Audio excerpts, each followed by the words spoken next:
ఎప్పుడైతే guest speaker గారు వచ్చారో, గెస్ట్ స్పీకర్ గారు వచ్చినప్పుడు, గెస్ట్ స్పీకర్ గారు 'దేదాక్‌లో' ఉన్న 2 కుక్కల పిల్లల గురించి మాట్లాడడం జరిగింది. మీకు 'దేదాక్ లిటరేచర్' అంటే తెలుసు కదా! చూసినట్టయితే మనకి మన అక్కడ స్థలం అనేది చాలా పెద్ద స్థలం కాబట్టి అక్కడ 2 కుక్క పిల్లల్ని అక్కడ పెంచుకుంటా ఉన్నారు.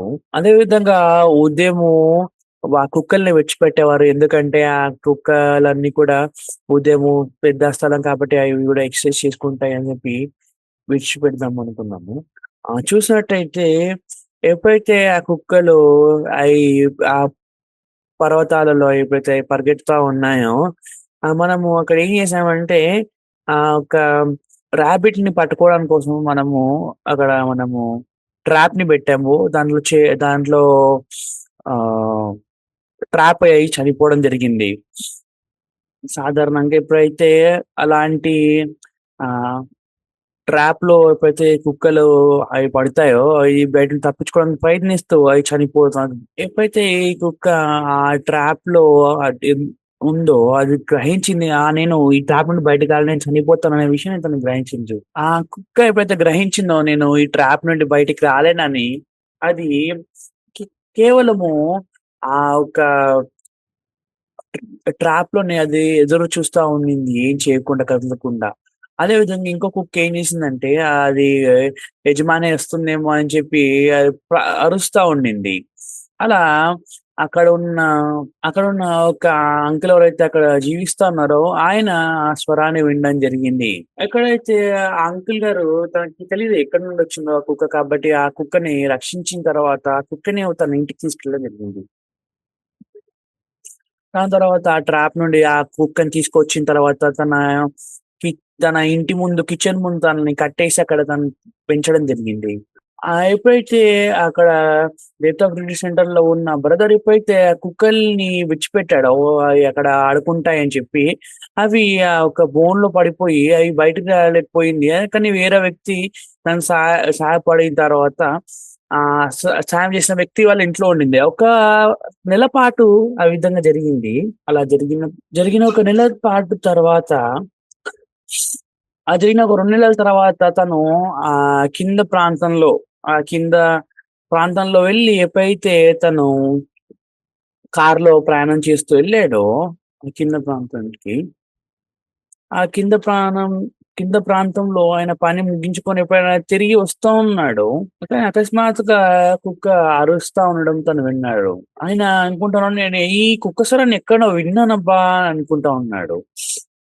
ఇది మన కుక్కనా ఏమో అనుకోని తను ఎక్కడైతే కుక్క అరుపు శబ్దాన్ని వింటా ఉన్నాడో, అక్కడికి వెళ్ళడం జరిగింది. అక్కడ కిచెన్ దగ్గర కట్టేసున్న కుక్క అది అరుస్తా ఉండింది. ఆ కుక్క ఏమని అర్థం చేసుకునిందంటే, ఆహ్, నా యజమాని వచ్చాడు కాబట్టి నన్ను తీసుకెళ్తాడేమో అనే ఆలోచనతో ఎంతో పెద్దగా అరుస్తా ఉండింది. నేను ఆ విషయం గురించి ఎందుకు పాస్టర్ అసలు ఈ ఉపమానం చెప్తున్నారు అని ఆలోచిస్తా ఉన్నాను. ఇక్కడ పాస్టర్ దేని గురించి మాట్లాడాలనుకున్నారంటే, ఒకవేళ కుక్క గనక అది బోనులో పడిపోయినప్పటికీ అదేం చేస్తుందంటే, యజమాని వస్తాడు అనే విశ్వాసంతో అది వేచి ఉంటా ఉంటుంది గదా!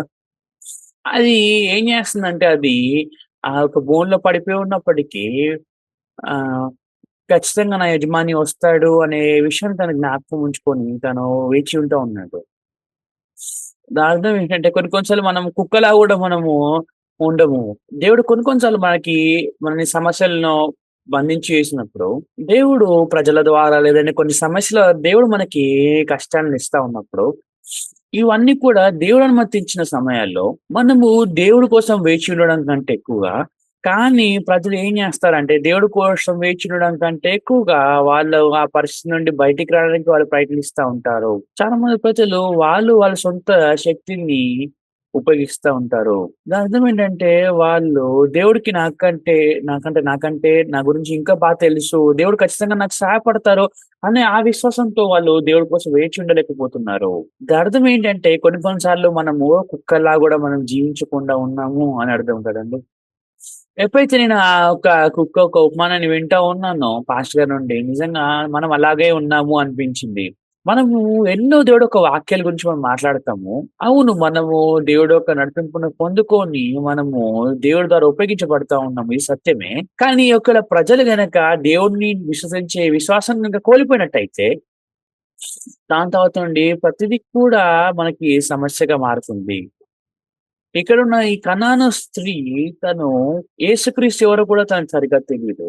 ఇక్కడ ఈ కనాను స్త్రీ తను యేసుక్రీస్తు తప్ప ఇంకేం మార్గం లేదు కాబట్టి తనకు, తన హృదయంలో ఆ యేసుక్రీస్తు ఖచ్చితమైన ఖచ్చితమైన జీవితంలో పనిచేస్తున్న హృదయం తను కలగుండకపోయినప్పటికీ, తనకి తెలీదు యేసుక్రీస్తు తను చెప్పే మాటల్ని వింటాడా? వినడా? అనే విషయం కూడా తనకు తెలీదు. తను యేసుక్రీస్తు ఒక్కసారి కూడా మాట్లాడిన రోజు కూడా లేదు. కానీ ఒక్క విషయము తన హృదయంలో ఖచ్చితంగా తెలుసుకొనుంది. ఏంటి అంటే, నేను ఎంత సహాయపడ్డా, నేను ఎంత చేసినా గాని నా కూతురికి నేను సహాయపడలేను అనే విషయం తను ఖచ్చితంగా తెలుసుకునింది. ఇది ఆత్మీయమైన సమస్య కాబట్టి, ఇక్కడ దురాత్మ అది ఎంతో బలంగా ఉన్నప్పటికీ, అది తన బలం అనేది చాలా బలహీనమైంది దేవుడి ఎదుట చూసినట్టయితే. ఎవరు మనము దురాత్మ ద్వారా పట్టబడి దురాత్మ జయించాలని ఆశిస్తాము? అవును. కొన్ని కొన్ని సార్లు మీరు కొందరి పైన కోప్పడతారు, లేదా ద్వేషిస్తున్న సమయాలు ఉండుండొచ్చు. మీరు ఇతరులని ద్వేషించడము, అదే విధంగా ఇతరులను పైన కోపపడడం మీరు ఇష్టపడతారా? మీరు ఇష్టపడుతూ ఇతరులను ద్వేషించడం గాని, లేదంటే ఇతరుల పైన కోప్పడడం గాని చేస్తారా? ఒకవేళ మీరు ఎక్కువ కోపడితే, కోపం ఒక జబ్బొచ్చి మీరు త్వరగా చనిపోతారు. అర్థమవుతుందా అండి? అవునా కాదండి? మనం ఎక్కువ కోప్పడినట్టయితే మనము నవ్వడం చాలా తగ్గిపోతుంది. మనం ఎక్కువ కోప్పడినట్టయితే అదే విధంగా మనము ఎంత కోప్పడతామో మన జీవిత సంఖ్య అనేది అంత తగ్గిపోతుంది. అందుకని మీరు కోపపడకండి. మీరు తక్కువ కోప్పడండి. అప్పుడు మీరు ఎక్కువ కాలం జీవించగలుగుతారు. మీరు సంతోషంగా పడుకోండి. ఒకవేళ మీరు హృదయంలో గనుక మీరు విశ్వాసాన్ని కోల్పోయినట్టయితే, మీ హృదయంలో ఎన్నో విషయాలు బట్టి మీరు పట్టబడతారు. అదేవిధంగా ఎన్నో విషయాల గురించి మీరు చింతిస్తారు. అదే విధంగా మానవుల పట్ల ఎన్నో తికమకగా అనుభవం ఉండి, మీరు పరిస్థితుల్లో పడిపోతారు. మీరు వీటన్నిటి గురించి ఆలోచించినప్పుడు ఇదేదో పరిస్థితి కాదండి ఇక్కడ సమస్య. ఇక్కడ చూసినట్టయితే దురాత్మ అనేది మన హృదయాన్ని పట్టుకొని నడిపిస్తా ఉంది కాబట్టి మనం ఈ విధంగా ఉన్నాము. ఇది పరిస్థితి యొక్క సమస్య కాదు కానీ ఆత్మీయ సమస్య. ఆమేన్. ఇది యేసుక్రీస్తు వారు వచ్చినట్టయితేనే మనము ఈ సమస్య నుండి బయటికి రాగలుగుతాము. మీరు దురాత్మ ద్వారా పట్టబడ్డప్పుడు మీరు దురాత్మతో పట్టబడ్డారని మీకు తెలీదని కాదని కాదు. మీరందరూ ఏ విధంగా రక్షణ పొందుకున్నారండి? మీ అందరికీ తెలుసు అబద్ధం ఆడడం అనేది చెడ్డ విషయము అని. కానీ మీరు అబద్ధం ఆడకూడడానికి ఎంతో ప్రయత్నించారు. మీరు అనుకున్నారు ఒకవేళ నేను అబద్ధం ఆడకూడదు అని అనుకున్నట్టయితే నేను అబద్ధం ఆడకుండా ఉండగలుగుతాను అని అనుకున్నారు. అది సాధ్యంగా ఉంటుంది అని అనుకుంటున్నారు కానీ అది అసాధ్యము. మిమ్మల్ని మీరు నమ్ముకుంటూ జీవించారు. నేను అబద్ధం ఆడవద్దు అని అనుకున్నట్టయితే నేను అబద్ధం ఆడకుండా ఉండగలుగుతాను అని అనుకుంటున్నారు. అదేదో అబద్ధం ఆడడము తప్పు అనేది తెలీదని మీరలా అబద్ధం ఆడుతున్నారని కాదు. మీరు పాపంలో జన్మించారు కాబట్టి, మనకంటే పాపానికి ఇంకెంతో శక్తిగా ఉ పాపం ఇంకెంతో శక్తిగా ఉంది. మనము మన సొంతంగా ఈ పాపం నుండి మనం బయటికి రాలేము. నాకు రక్షకుడు కావాలి.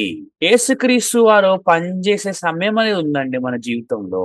ఎప్పుడైతే పురప్రాయాలతో పట్టబడ్డ వ్యక్తి ఎప్పుడైతే తను దొంగలతో పట్టబడి ఎప్పుడైతే ఆయన చనిపోయే స్థితిలో ఉన్నాడో, తను తన సొంతంగా ఏమి చేయలేని స్థితిలో ఉన్నప్పుడు, నేనిక్కడ చనిపోయే వ్యక్తినా? నేనిక్కడ చనిపోతానా?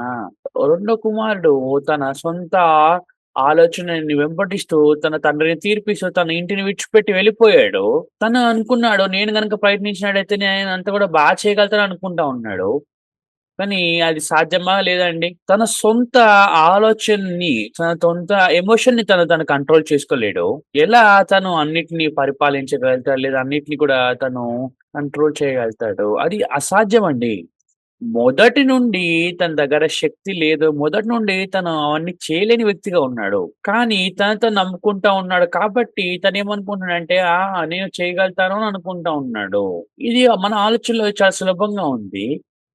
కానీ నిజంగా ప్రాక్టికల్‌గా చూసినట్టయితే తనకు నిజంగా ఎలాంటి శక్తి లేదు. ఇక్కడ చూసినట్టయితే ఎప్పుడైతే అక్కడ కుమారుడు తను సొంత ఆలోచనలో పడిపోయి ఉన్నాడో తను తన తండ్రి యొక్క స్వరాన్ని తను వినలేడు. నేను ఈ విధంగా ఆకలితో చనిపోబోతున్నానా? చూసినట్టయితే చనిపోయే స్థితిలోకి చేరుకున్నప్పుడు, అప్పుడు మరణించేవారు దేవుని యొక్క స్వరాన్ని, దేవుడు కుమారు యొక్క స్వరాన్ని వినగలుగుతారు అని వాక్యం సెలవిస్తుంది. ఎప్పుడు మనము దేవుని యొక్క స్వరాన్ని వినగలుగుతామండి? ఎప్పుడైతే నేను చనిపోయే కుక్కలాంటి వాడిని అనే విషయాన్ని మీరు గ్రహిస్తారో, ఆ సమయం నుండి దేవుడు పనిచేసే సమయం అనేది ఆరంభమవుతోంది. కానాను పెళ్లి విందులో కూడా యేసుక్రీస్తు ఏమంటున్నారంటే, "నా సమయం ఇంకా రాలేదు" అని అంటున్నారు కదా! చూసినట్టయితే దాని అర్థం ఏంటంటే, మనం ఎప్పుడైతే పని చేస్తా ఉన్నామో, మనం ఏదైతే చేయగలుగుతా ఉన్నామో, ఆ సమయంలో యేసుక్రీస్తు పని చేయలేరని అర్థము. నిజంగా నేనేమి చేయలేకుండా చనిపోయే స్థితిలో ఉన్నప్పుడు, ఆ సమయం నుండి యేసుక్రీస్తు వారు మన కోసం పనిచేస్తా ఉన్నారు. ఇవన్నీ కూడా ఆత్మీయ సమస్యలండి. మన జీవితంలో ఉన్న పెద్ద చిన్న సమస్యలన్నీ కూడా మీరు ఉద్యోగంలో ఉన్న చీకట్లు కానీ, లేదా అపనమ్మనిక్కలు కానీ, ఇవన్నీ ఆత్మీయమైన సమస్యలండి. ఇక్కడ ఈ కానాను స్త్రీ తను యేసుక్రీస్తునేదో తెలుసుకొని ఉన్న స్త్రీ కాదు. అది లేదా యేసుక్రీస్తుని ఇంతకుముందు కలిసిన స్త్రీ కూడా కాదు. కానీ తన హృదయంలో పాపం ఉండింది. తను గ్రహించిన విషయం ఏంటి అంటే, నా కూతుర్ని స్వస్థపరచలేను. నా కూతుర్ని ప్రేమిస్తున్నాను గానీ, నేను ఎలా నా సా నా కూతురి కోసం నేను సహాయపడగలుగుతాను? ఈసారి పాస్టర్స్ ట్రాన్స్‌ఫర్ జరిగిందండి. చూసినట్టయితే ఒకవేళ పాస్టర్‌లందరూ కూడా ట్రాన్స్‌ఫర్ పొందుకున్నట్టయితే వాళ్ళ పిల్లలది కూడా స్కూల్ ట్రాన్స్‌ఫర్స్ జరగడం కూడా కష్టంగా ఉంటుంది. అదే విధంగా పాస్టర్‌లకి సులభమైన చాలా విషయాలు లేవు.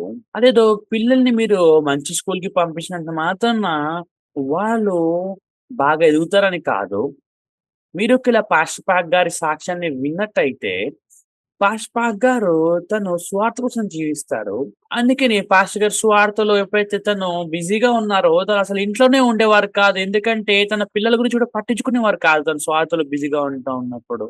మరి అయినప్పటికీ తను ఒక తండ్రిగా ఎందుకు తన పిల్లల గురించి తను ఆలోచించకుండా ఉండుంటాడండి? ఒకరోజు పాస్టర్ గారు ఏం చెప్పారంటే, నేను కూడా నాన్నని పిల్లలకి. అదే విధంగా దేవుడు గూడా పిల్లలకి దేవుడై ఉన్నాడు. నా కుమారుడు గురించి ఎవరు పని జేయాలి? నేను గూడా తండ్రి అయ్యున్నాను. తండ్రి గూడా తండ్రై ఉన్నాడు నా కుమారుడికి. నిజంగా నా కూతురికి ఎవరు తండ్రి అవ్వాలి మరి? తను దీని గురించి ఆలోచించారు. తన కూతురు ఎదుర్కొన్న చిన్న యాక్సిడెంట్ ద్వారా, లేదా తను ఎదుర్కొన్న కష్టాల ద్వారా తన కూతురు ఎప్పుడైతే దెబ్బ తాకించుకునిందో తనేం గ్రహించిందంటే, నేను ప్రతిసారి కూడా నా కూతురుతో నేను ఉండలేను. ఎలా నా కూతుర్ని నేను ప్రొటెక్ట్ చేయగలుగుతాను? అవును. నా కూతుర్ని నేను ప్రేమిస్తా ఉన్నాను. కానీ, ఎలాంటి బలం లేదు. నేను నా కూతుర్ని సరిగ్గా చూసుకోలేను. అందుకే పాస్టర్ గారి హృదయంలో తను రెసిగ్నేషన్ లెటర్‌ని రాసారు. ప్రభువా! నేను తండ్రిని కాదు ప్రభువా! మీరు తండ్రిగా గావండి. పిల్లలకు తండ్రిగా అయి మీరు పిల్లలని నడిపించండి. అవును. పాస్టర్ గారికి కష్టాలని ఎదుర్కొన్నప్పటికీ దేవుడు అక్కడున్న వారందరిని నడిపించడం జరిగింది. ఈ కనాను స్త్రీకి తనకి బైబిల్ గురించి కూడా సరిగ్గా తెలియకపోయినప్పటికీ కానీ ఇక్కడ తను తెలుసుకున్న ఒక విషయం ఏంటి అంటే నేనేమి చేయలేను అనే విషయం తను తెలుసుకునింది. అదే విధంగా నేను యేసుక్రీస్తు పైన ఆధారపడడం తప్ప నేను ఇంకేం చేయలేను అనే విషయం తను గ్రహించింది. అలా అని నిజంగా ఎంతో సంకల్పం ఉందని లేదా నేను దేవుడిని వెంబడించాలనుకుంటున్నాను కాబట్టి నేను ఆశీర్వాదం పొందుకున్నాను అలా కాదండి. చూసినట్టయితే ఈ భారతదేశంలో కూడా చాలా మంది ప్రార్థనా మందిరాలకొస్తారు గదండీ! ప్రార్థన పొందుకోవడానికి, వాళ్ళ అనారోగ్యం నుండి స్వస్థత పొందుకోవడం కోసము. చూసినట్టయితే కొరియాలో కూడా ఒకవేళ హాస్పిటల్‌లో వాళ్ళకి ఎలాంటి అనారోగ్యం ఉందో వాళ్ళకి తెలియకపోయినట్టయితే, వాళ్ళ దగ్గర ఎలాంటి అనారోగ్యం ఉందో వాళ్ళకి హాస్పిటల్‌కెళ్ళినప్పటికి తెలియకపోయినట్టయితే, వాళ్ళు ప్రార్థనా మందిరాలకెళ్ళి ప్రార్థనలు చేసుకుంటా ఉంటారు. ఇప్పటికంటే చాలా కాలం క్రితము ఇంకా చాలా మంది ఎళ్తా ఉండేవారు. ఈ రోజుల్లో కూడా చూసినట్టయితే హాస్పిటల్స్ మంచిగయిపోయాయి. ఇంకా డాక్టర్స్ కూడా ఎంతో మంచిగా అయిపోయారు కాబట్టి, యూరోప్ కానీ, రష్యా కానీ అక్కడి నుండి కూడా కొరియాలో ఆపరేషన్ పొందుకోవడం కోసం వాళ్ళు వస్తారండి. అంత బాగా హాస్పిటల్స్ అనేవి అభివృద్ధి చెందాయి. ఎందుకంటే కొరియన్ హాస్పిటల్స్‌లో ఆపరేషన్స్ గాని అవన్నీ కూడా చాలా జేస్తారు. ఈ రోజుల్లో వాళ్ళు ప్రార్థనా మందిరాలకెళ్ళడం కంటే వాళ్ళు డాక్టర్స్ దగ్గరికి హాస్పిటల్స్‌కెళ్తా ఉన్నారు. భారతదేశంలో వాళ్ళ డబ్బులు గూడా లేవు. ఎలాంటి మార్గం గూడా లేని వాళ్ళు చాలా మందున్నారు. కిమ్ సంగ్ వన్ పాస్టర్ గారు ఎప్పుడైతే భారతదేశంలో ఉండేవారో, తను హీలింగ్ క్రూసేడ్స్ చేస్తున్నప్పుడు చాలా మందొచ్చేవారు హీలింగ్ క్రూసేడ్స్‌కి. దాని తర్వాత పాస్టర్ గారు ఎంతో సంతోషపడుతూ తనేం జెప్పారంటే, మనం హీలింగ్ క్రూసేడ్స్ చేయాలి. మనము అలా చేసినప్పుడు చాలా మందొస్తారు" అని చెప్తా ఉండేవారు. అలా వాళ్ళు ఎంతో ఆసక్తి హృదయంతో వాళ్ళు చాలా మందొస్తారు. అలానే వచ్చిన వాళ్ళందరూ కూడా ఖచ్చితంగా రక్షణ పొందుకుంటారని కాదు. అవును. అలా వచ్చి రావడం ద్వారా సమస్యలు, కష్టాల ద్వారా కొంతమంది నిజంగా దేవుడి యొక్క హృదయాన్ని పొందుకొని రక్షణ పొందుకునే వాళ్ళుంటారు. అదేదో మీరు పరిస్థితులన్నీ కష్టంగా ఉన్నాయని లేదా అందరూ కూడా దేవుడి యొక్క హృదయానికి దగ్గరవుతుందని కాదు. అదే విధంగా మీకు కార్ యాక్సిడెంట్ అయిందనో, లేదా మీకు క్యాన్సర్ వచ్చిందనో, అందుకని అందరి హృదయం ఒకటిగా అవుతుందని కూడా కాదు. నిజంగా అలా అయినట్టయితే మీలో ఉన్న అందరికి దేవుడు క్యాన్సర్ ఇచ్చేవారు. అలా అయినట్టయితే అది మీకెంతో ఇంకా గొప్పగా ఆశీర్వాదకరంగా ఉండేది. అదేదో మీరు అనారోగ్యంగా అయినట్టయితే ఆహ్, మీ హృదయంలో స్వస్థత పొందుకుంటారు లేదా మీ యొక్క హృదయం గౌరవంగా అవుతుందని కాదు. చాలా మంది ప్రజలు వాళ్ళు దేవుడిని వెదుకుతారు కానీ వాళ్ళ ఆలోచన నుండి వాళ్ళు బయటికి రాకుండా ఉంటారు. ఎప్పుడైతే యేసుక్రీస్తు అక్కడున్న ప్రజలందరిని తృణీకరించారో, ఎక్కడున్న స్త్రీని తృణీకరించారో, అక్కడ ఏమన్నారంటే యేసుక్రీస్తు ఆ స్త్రీతో ప్రజలతో ఇజ్రాయెల్ ఇజ్రాయెల్ పిల్లలకి ఇజ్రాయెల్ పిల్లలకి సందిన రొట్టె ముక్కని కుక్క పిల్లలకి ఏయకూడదు అనన్నారు. ఇంకా సులభంగా మాట్లాడినట్టయితే ఆ స్త్రీని చూసి ఏమంటున్నారంటే, "నువ్వు కుక్కవి. ఈ యొక్క కుక్కకి ప్రశస్తమైన ఆహారాన్ని ఇవ్వకూడదు" అని చెప్పినట్టు మాట్లాడుతున్నారు తనతో. చూసినట్టయితే ఇక్కడున్న ఆ స్త్రీ జవాబు మీరు గనుక విన్నట్టయితే తనేమంటుందంటే, "అవును ప్రభువా! నిజంగా నేనేం చేయలేని స్థితిలో ఉన్నాను ప్రభువా." మనం కూడా సంఘం యొక్క కృపని, అదే విధంగా సంఘం యొక్క నడిపింపుని మనము ఆశిస్తా ఉంటాము కొన్ని కొన్ని సార్లు.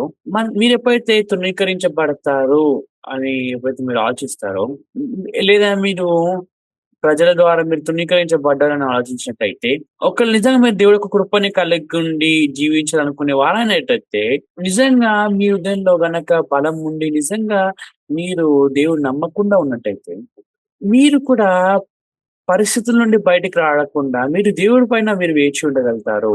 ఆహ్, చాలా మంది ప్రజలు దేవుడి కోసం వాళ్ళు వేచి ఉంటా ఉన్నారు. వాళ్ళు ఏమనుకుంటా ఉన్నారంటే, మానవుల పద్ధతికి ఒక సరిహద్దనే ఉందండి. మానవుల యొక్క పద్ధతిని మనము ఎంత ప్రయత్నించినా కూడా మన దేవుడిని కలుసుకోలేము. ఇక్కడ మీరు ఈ స్త్రీ యొక్క హృదయాన్ని గనుక మీరు చూసినట్టయితే తన ఆలోచన వెంబడించడం తప్ప ఇంకేం చేయట్లేదు. తను గ్రహించింది ఏంటి అంటే నేను గనుక నా ఆలోచన వెంబడించినట్టయితే ఇది దేవునికి వ్యతిరేకంగా వెళ్తుంది అనే విషయం తను గ్రహించింది కాబట్టి, అదేదో తన సొంతంగా నేను ఒక కుక్క పిల్లని అని అనుకోలేదు కానీ, ఇక్కడ యేసుక్రీస్తు ఆ స్త్రీతోని ఏ ఏ ఏమంటున్నారంటే, "నువ్వు అర్హురాలివి కాదు" అని అంటున్నారు. తను అంటుంది, "అవును ప్రభువా! నేను నిజంగా అర్హురాలిని కాదు నిజంగా కృపను పొందుకోవటానికి. నిజంగా నేను కృపను పొందుకునే అర్హురాలిని కాదు. నిజంగానే ఎంతో ఘోర పాపిని." తన హృదయం అంతా కోల్పోయింది. నిజంగా తనేం చేయలేని స్థితిలో ఉంది. తన మాటలను కూడా తను స్థాపించుకోలేకపోయింది. ఒకవేళ ప్రభు మీరు గనుక నన్ను కుక్క అన్నట్టయితే నిజంగా నేను కుక్కని ప్రభువా. అవును ప్రభువా. నిజంగా నేను అర్హురాలిని కాదు ప్రభువా. అదైతే నేను అర్హురాలిగా ఉన్నందువల్ల కాదు కానీ, నేను ఏదో మార్పును పొందుకున్నానని కాదు గానీ, అంతా కూడా నీ చేతిలో ఉంది ప్రభువా తండ్రి.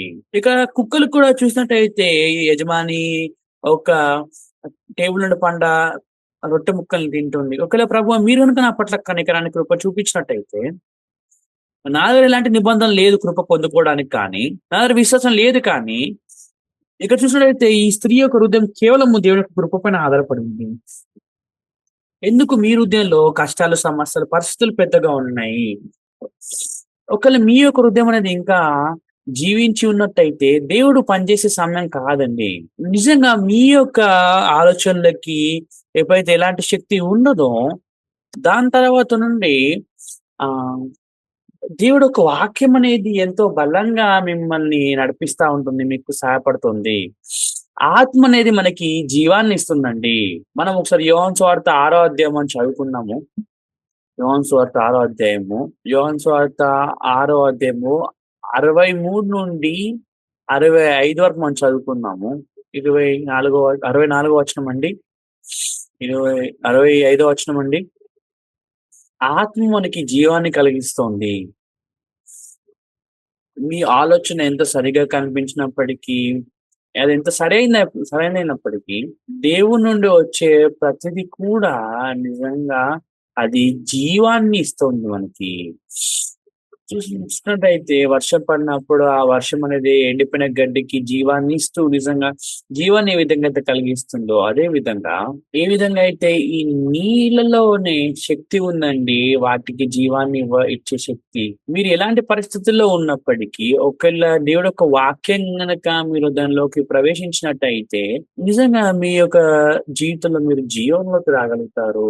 చూసినట్టయితే మీరు ఎంత ఆరోగ్యంగా ఉన్నవారైనప్పటికీ ఒక్క రోజులో 10,000 నుండి 10,000 క్యాన్సర్ సెల్స్ అనేవి మన శరీరంలో చూసినట్టయితే మీరు వాక్యము వింటా ఉన్న ఈ తక్కువ సమయంలో కూడా ఈ క్యాన్సర్ సెల్స్ అనేవి మీలో అభివృద్ధి చెంది అవి చనిపోతాయి కూడా. అదే విధంగా మీరు పడుకునే సమయంలో కూడా ఎన్నో క్యాన్సర్ సెల్స్ అనేవి మీ శరీరంలో అవి జీవించి చనిపోతాయి కూడా. ఇక్కడ ప్రాముఖ్యమైన విషయం ఏంటి అంటే, ఎన్నో వేల క్యాన్సర్ సెల్స్ అనేవి అవి ఏర్పడినప్పటికీ, ఆ క్యాన్సర్ సెల్స్ అన్నీ కూడా తెల్ల రక్త కణాలు వాటన్నిటిని కూడా జయించేసి చంపివేస్తున్నాయి. దేవుడు మన శరీరాన్ని రక్షించడాని కోసము, దేవుడు మనకి ఎంతో మంచి ఇమ్యూన్ సిస్టమ్‌ని మన కోసం సిద్ధపరిచేసి ఉంచారు. చూసినట్టయితే వీటిలో ఒక్కటి జీవంతో ఉన్నప్పటికీ అవి క్యాన్సర్‌గా అవుతున్నాయి మన శరీరంలో. చూసినట్టయితే ఈ సిస్టమ్ దేవుడేదైతే మనకిచ్చారో ఇవన్నీ కూడా మనల్ని ప్రొటెక్ట్ చేయగలిగే శక్తి కలిగున్నాయి. కానీ ఈ రోజుల్లో గనుక మీరు చూసినట్టయితే చాలా మంది ప్రజలు వాళ్ళు దేవుడి యొక్క చిత్తంతో వేరుగా ఉన్నారు కాబట్టి ఈ సిస్టమ్ అనేది సరిగ్గా పనిచేయట్లేదు. ఇక్కడ ఇంకా సులభంగా మాట్లాడనట్టయితే, ఇక్కడ సమస్య ఏంటి అంటే అండి, వేరే సమస్యల కంటే ఎక్కువగా దేవుడేదైతే మనకి నేచురల్ సెన్స్ చంపేయడానికి ఇచ్చాడో, అవి సరిగ్గా పనిచేయట్లేదు కాబట్టి మనము ఆ క్యాన్సర్‌తో పట్టుబడుతున్నాము. బయట స్వరూపంతో మనం చూసినట్టయితే, మనం క్యాన్సర్‌తో మనం చనిపోతున్నాము కానీ ఇక్కడ సమస్య ఏంటి అంటే దేవుడిచ్చిన ఈ తెల్ల రక్త కణాలు, ఈ ఇమ్యూన్ సిస్టమ్ అనేది అవి సరిగ్గా పనిచేయలేకపోతున్నాయి కాబట్టి మనము చనిపోతున్నాము. మనము 60, 70 సంవత్సరాలు జీవిస్తూ ఉన్నాము. కానీ ఈ శరీరాన్ని కూడా దేవుడు ఎంత అద్భుతంగా తయారు చేసి ఉంచారో, దేవుడు ఈ శరీరాన్ని కూడా ఎంతో రక్షిస్తూ తను ఈ విధంగా దాన్ని తయారు చేయడం జరిగింది. కానీ ఎందుకు దేవుడు మన ఆత్మని రక్షించే సిస్టర్‌ని తయారు చేయకపోయి ఉండొచ్చు. ఎందుకు మరి మీ అందరి హృదయాల్లో చింతలు, సమస్యలనే ఉన్నాయండి? నేను పోయినసారి కూడా ఎప్పుడైతే ఒరిస్సా చర్చ్‌కి వెళ్ళానో, ఎప్పుడైతే లీడర్స్‌తో కూడా నేను ఫెలోషిప్ చేయడం జరిగింది. లీడర్స్ కానీ, లేదంటే లోకల్ పాస్టర్స్ కానీ, వాళ్ళు నిజంగా సంఘం పట్ల ఎంతో చింతని కలిగున్నారు. మీరు సంఘం పట్ల చింత కలుగునట్టయితే సంఘము మంచిగా అవుతుందండి. సంఘం మంచిగా అవును. చాలా మంది విశ్వాసంతో జీవించట్లేదు. అవును. ఎన్నో సమస్యలున్నాయి. కానీ ఇప్పుడు మీరు ఎదుర్కొనే సమస్యలు ఏవైతే మీరు ఎదుర్కొంటున్నారో అవేవో కేవలం సమస్యలు కావు గానీ, మనలో ఉన్న ఒక్కొక్కరు మనందరం కూడా మనము దేవుడు యొక్క వాక్యంతో మనం దూరంగా ఉన్నాము. మీ అందరికి అర్థమవుతుందండి? మనం చింతించటం అనేది మనము సంఘం కోసము చింతిస్తున్నట్టుగా కనిపిస్తుంది కానీ, మనము సరిగ్గా చూసినట్టయితే దాని అర్థం ఏంటి అంటే మనము శరీరంలో ఉన్నాము అని అర్థము. అవును. మనము సమస్యని మనం విభజించాలి. ఒకవేళ మీరు గనక కేవలం సమస్యను మాత్రమే పెద్దగా చూసి ఇది సమస్య, సమస్య అనుకున్నట్టయితే, అలా అయినట్టయితే మీరు ఆ ప్రజల యొక్క హృదయం దగ్గరగా అవుతుందా? లేదా దూరంగా అవుతుందండి? ఇక్కడ మీరు చూసినట్టయితే ఇది సాతాను పని చేస్తుందిక్కడ. కానీ చివరగా ఇది సమస్య, అది సమస్య కాబట్టి నేను స్వార్థ కోసం జీవించాలనుకున్నాను. కానీ నేను స్వార్థ కోసం జీవించలేకపోతున్నా ఈ సమస్యలు, ఆ సమస్యల ద్వారా. మీరు అందుకని వేరే వాళ్ళ ఆత్మీయ జీవితం గురించి మీరు చింతించకండి. కానీ మీరు మొదటిగా మీ ఆత్మీయ జీవితాన్ని సరిగ్గా జీవించండి. మీరు వేరే వారి గురించి చింతించకండి. వేరే వాళ్ళు పడిపోతారేమో అని వాళ్ళ గురించి మీరు చింతించకండి. మొదటిగా మీరు విశ్వాసంతో మీ హృదయాన్ని తిప్పుకోండి. నిజంగా నేను విశ్వాసంతో మొదటిగా నించున్నట్టయితే అప్పుడు మీరు వేరే వాళ్ళకి విశ్వాసాన్ని ఇవ్వగలుగుతారు. మన హృదయమే సమస్యల్లో, బాధలో పడిపోయి ఉంది. నా హృదయమే ఇక్కడ అపనమ్మికలో పడిపోయి ఉంది. నేను ఇంకా ఎవరిని రక్షించగలుగుతాను? అందుకని ఇక్కడ చాలా ప్రాముఖ్యమైన విషయం ఏంటి అంటే, మన హృదయంలో పరిశుద్ధాత్మ పని చేస్తుందా? పని చేయట్లేదా? చూసినట్టయితే ఇక్కడ ఒక్క కన్యక తన దగ్గర నూనెలో ఒక్క బాటిల్‌లో మాత్రం నూనె మిలిగింది. ఆ నూనెని తను ఒకవేళ నూనెని తృణీకరించినట్టయితే తనకి ఎలాంటి సమస్యగా ఉండదు కానీ, కానీ ఎప్పుడైతే తన దగ్గర ఉన్న ఆ ఒక్క నూనె బుడ్డిని కూడా తను ఉపయోగిస్తా ఉండిందో, తను ఎంతో గొప్ప మార్పును పొందుకొనింది. ఆత్మ జీవాన్ని కలిగిస్తుంది. మనము ఆత్మలోకి ప్రవేశించి, మనము ఆత్మలో జీవించినట్టయితే చూసినట్టయితే మనము సంతృప్తి పడిన మనలో మనం సంతృప్తి పడడం కాదు కానీ, మనం సంతృప్తి పడినట్టయితే దేవుడిలో సంతృప్తి పడాలి. రెండో కొరింథీల పత్రికలో రాసుందండి ఇది. సో, మనం చదువుకుందామండి. రెండో కొరింథీలు మూడో అధ్యాయము 5, 6 వచనం చదువుకుందాము. బైబిల్ నుండి రెండో కొరింథీలు మూడో అధ్యాయము 5, 6 వచనం చదువుకుందాము. 5 వచనం ఉంది. మీ యొక్క హృదయం అనేది దేవుడు ఒక హృదయంతో నింపబడి ఉందండి. అవునండి. మన శరీరం అనేది ఎప్పటికి కూడా మారదు. మన శరీరము ఎప్పటికి కూడా అది మురికిగానే ఉంటుంది. మన శరీరం నుండి వచ్చేవన్నీ కూడా అలాంటివే ఎల్లప్పుడూ. కానీ మనము ఎవరి పట్ల మనము సమాధానాన్ని కలిగుండాలంటే, మనం దేవుడి పట్ల సమాధానం కలిగి అవును మన సమస్యలు, కష్టాలను ఎదుర్కొంటున్నాము. కానీ నిజంగా దేవుడి యొక్క వాక్యం మరి మీ అందరి హృదయాల్లో పనిచేస్తుందా? కేవలం మనము దేవుడి ద్వారా మాత్రమే అన్నిటి కూడా మనము జయించగలుగుతాము. 6 వచనంలో గనుక మీరు చూసినట్టయితే, వాక్యానికి ఏమని వేస్తుందంటే గాని, ఆత్మ జీవాన్ని కలిగిస్తుంది అని వాక్యం సెలవిస్తుంది. వాక్యం చంపుతుంది. ఇక్కడ ధర్మశాస్త్రం గురించి మాట్లాడుతుంది. బలహీనము లేని మానవుడిని పంచమని చెప్తుంది ఇక్కడ. మీరు ఆలోచించే ఆలోచన మీరు ఎలాంటి ఆలోచన కలిగి ఉంటారంటే అండి, ఒక ఆకలి వాడి దగ్గరికెళ్ళి నువ్వు నీకు ఆకలి లేదని చెప్తున్నట్టుగా ఉంటుంది. చల్లగా ఉన్న వాడి దగ్గరికెళ్ళి మీరేమంటున్నారంటే, మీరు వాళ్ళకి వెచ్చగా ఉండేలాగా చేయకుండా, నువ్వు వెచ్చదనంగా ఉన్నావులే అని అంటున్నారు గానీ, బ్రాకెట్ అయితే ఇవ్వట్లేదు తనకి. కానీ దేవుడేమంటున్నారంటే, మనమందరము ఈ విధంగా జీవిస్తా ఉన్నామని అంటున్నారు. మానవుల ద్వారా ఎలాంటి శక్తి లేదండి. ఆమేన్. ఎందుకు మానవులు ప్రయత్నిస్తా ఉన్నారండి? నిజంగా ఉజ్జా తను అక్కడ ఉన్న మందసాన్ని తను పట్టుకోగలుగుతాడండి? ఒకవేళ నిజంగా దేవుడు సజీవులై ఉన్నట్టయితే, దేవుడు స్థాపించిన సంఘాన్ని దేవుడు కదండీ రక్షించాల్సింది. ప్రతిసారి సంఘంలో కూడా చాలా మంది ప్రజలు వాళ్ళు శరీరం ఒక మార్గంలో వాళ్ళు జీవిస్తున్న వాళ్ళు ఉన్నారు. ఎలా మానవులమైన మనము దేవుడిని జయించగలుగుతామండి. ఒకవేళ మానవులు గనక వాళ్ళ సొంత శక్తిని గనక ఉపయోగించినట్టయితే తన సొంతంగా తను ఓడిపోతాడండి. మీరు ఏం చేయాలంటే మీరు దేవుడి వైపు చూడాలి. మీరు కాదు పని చేయాల్సింది. చివరిగా మానవుడు పని చేసినట్టయితే మానవుడు ఓడిపోతాడండి. వాక్యము మనల్ని సజీవులుగా చేస్తుంది. ఆమేనండి. చూసినట్టయితే మనము దేవుడొక వాక్యం మీకు సజీవాన్నివ్వాలి. ఎవరైతే మానవులు వాళ్ళ హృదయంలో దేవుడొక వాక్యానికి స్థలాన్ని ఇస్తారో, వాక్యానికి స్థలాన్ని ఇస్తారో వాళ్ళు దేవుడి ద్వారా అంగీకరించబడతారు. కానీ ఎవరైతే హృదయంలో వాక్యానికి స్థలాన్ని ఇవ్వరో వాళ్ళు సౌలులా పడేయబడతారు. చూసినట్టయితే దేవుడు సౌలుతో అన్నాడు, అందరిని నాశనం చేసేయమని చెప్తున్నాడు అమలేకీయులందరిని. కానీ తను దృష్టికి ఏదైతే మంచిగా కనిపిస్తుందో దాన్ని తను దాచుకుంటున్నాడు. మీ దృష్టితో అది ఎంత సరిగ్గా కనిపించినప్పటికీ, ఎంతో శుభ్రంగా కనిపించినప్పటికీ, శరీరం నుండి వచ్చేదంతా కూడా దేవుడికి వ్యతిరేకంగా వచ్చేదండి. సౌలు తను శరీరాన్ని తీసేసాడు, తొలగించేసాడు అంటున్నప్పటికీ, కానీ శరీరంలో ఆలోచనలు ఇంకా అదే విధంగా వస్తూనే ఉన్నాయి. ఒక సమూయేలుని అడిగినట్టయితే ఈ సమూయేలు ఎప్పుడైతే తను అడుగుతా ఉన్నాడో, ఈ శబ్దం మరి ఏం శబ్దం అన్నట్టయితే, ఈ శబ్దం ఏ శబ్దం అని అడుగుతా ఉన్నప్పుడు, వీళ్ళందరూ కూడా అమలేకీయులు కదా! ఇక్కడ అమలేకీయులు అందరిని చంపేయమని చెప్పన్నారు. కానీ వాళ్ళు శరీరం ఒక స్వరాన్ని వాళ్ళు వింటా ఉన్నారు. ఒకవేళ అమలేకీయుల్ని గనక తను జీవించేలా చేసినట్టయితే, తను దేవుడిని పడేస్తున్నట్టు అర్థము. దేవుడు చెప్పాడు కదండీ! వాటన్నిటిని నాశనం బొత్తిగా నాశనం చేయండి అని.